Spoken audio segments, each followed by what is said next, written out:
Hello there everyone, welcome to Storytime. It's me, Josh. Right now we're reading Little Miss Stubborn. Oh yeah, by Roger Hargreaves from the Little Miss Library of Books. Wonder what messages and things we can learn from Little Miss Stubborn today. Let's find out.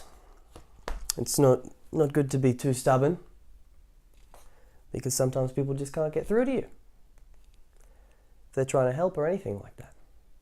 So, looks like our first page here, Little Miss Stubborn is standing in some rain, arms folded, looking a little bit cross. So let's find out what's happening here. Get comfortable, get ready wherever you are, because we're about to delve into story time. That's right, here we go. Little Miss Stubborn was, as you might imagine, extraordinarily stubborn. Once she made up her mind, there was no one making it. If she decided to go out, she went out, even when it was pouring with rain.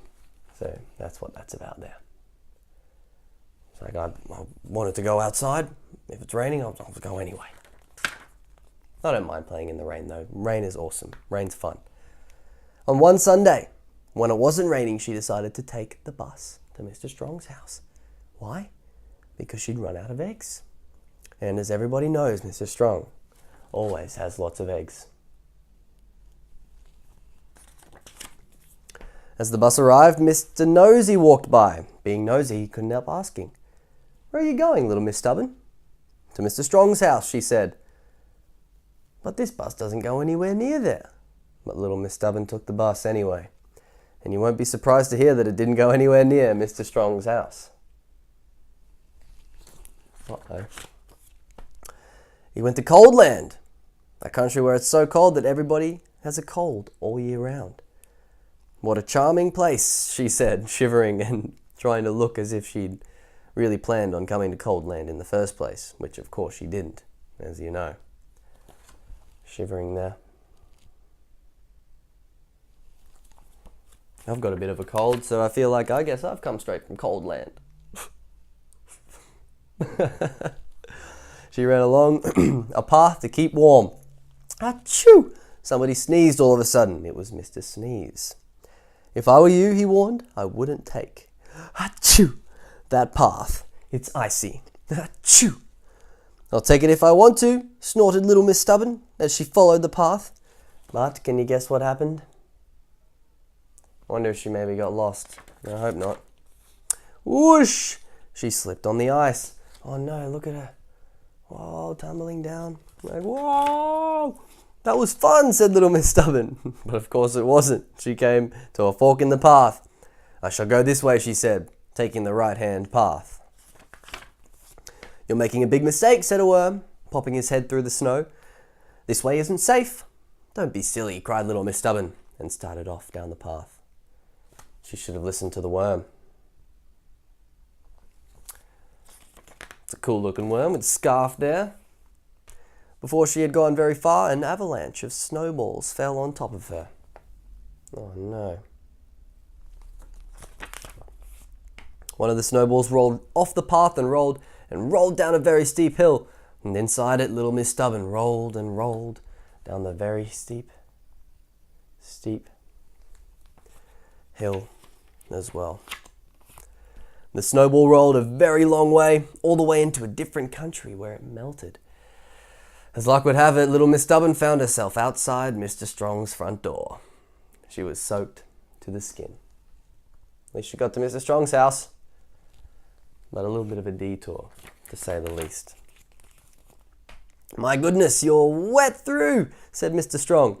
"Quick, come in and dry yourself before you catch a cold." "I don't catch colds," said Little Miss Stubborn. "Anyway, I've come for some eggs. Out of my way." "That's no way to behave," said Mr. Strong. "Rubbish," snorted Little Miss Stubborn.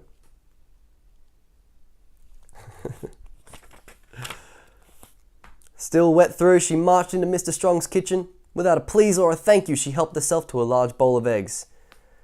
"You could at least ask," said Mr. Strong. "Achoo!" sneezed Little Miss Stubborn. "I told you you'd catch a cold," said Mr. Strong. "I don't catch colds," said Little Miss Stubborn, and then sneezed again. Achoo! Not very nice to just come and take someone's eggs without even asking. A little bit of please and thank you is always nice, right? Yeah. She was so hungry by this time that there and then she made herself an enormous omelette. It was gigantic. It was so big that it won't even fit on the page. It's a big omelette. Then she began to eat her enormous, gigantic omelette. And the more she ate, the more worried Mr. Strong became. "You'll make yourself ill," he said. "Fiddlesticks," snorted little Miss Stubborn. And because she was who she was, she finished that enormous, gigantic omelette.